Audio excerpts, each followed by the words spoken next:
নিম্ন আয় থেকে উন্নয়নশীল দেশ বা এলডিসি গ্রাজুয়েশনের জন্য বাংলাদেশ এখনও প্রস্তুত নয়। রবিবার এমনটা দাবি করে 15টি বণিক সংগঠক বলছে, গ্রাজুয়েশন 2032 সাল পর্যন্ত পেছাতে জাতিসংঘে চিঠি দেয়া উচিত সরকারের। তারা জানান, এলডিসিভুক্ত হলে অনেক দেশই শুল্কমুক্ত প্রবেশাধিকার হারাবে বাংলাদেশ।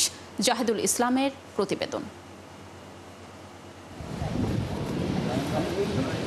বিগত আওয়ামী লীগ সরকারের দেওয়া তথ্যের ভিত্তিতে 2026 সালে নিম্ন আয় থেকে উন্নয়নশীল দেশে উত্তীর্ণ হবে বাংলাদেশ। বিভিন্ন মহলে এ নিয়ে আপত্তি থাকলেও অন্তর্বর্তীকালীন সরকার নির্ধারিত সময়ে এলডিসি গ্র্যাজুয়েশনের সিদ্ধান্তে অটল। সংবাদ সম্মেলনে 15টি বণিক সংগঠন বলছে, এই মুহূর্তে বাংলাদেশের জন্য এলডিসি গ্র্যাজুয়েশন ঠিক সময় নয়। 2032 সাল পর্যন্ত পেছাতে জাতিসংঘের কাছে আবেদন করার সুপারিশ তাদের। যেটা 2026 সালের নভেম্বরে হওয়ার কথা, সেটাকে আমরা 2032 সালে যদি করি, তাহলে প্রাইভেট সেক্টর এবং সরকার দুইজনই ভালোভাবে প্রিপারেশন নিতে পারবে এবং যাতে করে গ্র্যাজুয়েশনের পরে আমাদের কোনো অসুবিধা না হয়। সংবাদ সম্মেলনে বলা হয়, এলডিসি গ্র্যাজুয়েশনের জন্য এখনই ব্যবসায়ীরা প্রস্তুত নয়, তাদের আরও সময় প্রয়োজন।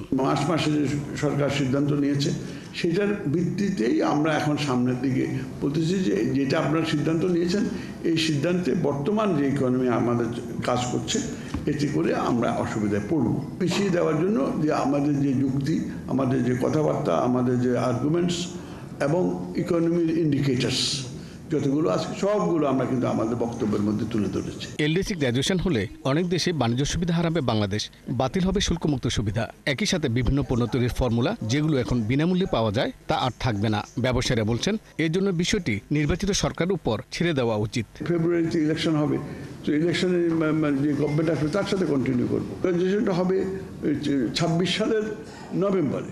By that time interim government থাকতেছে না, new government will be coming. আমরা ওদের সাথেও কথা বলবো। সংবাদ সম্মেলনে বলা হয়, এর আগেও এলডিসি গ্র্যাজুয়েশন পেছানোর নজির আছে।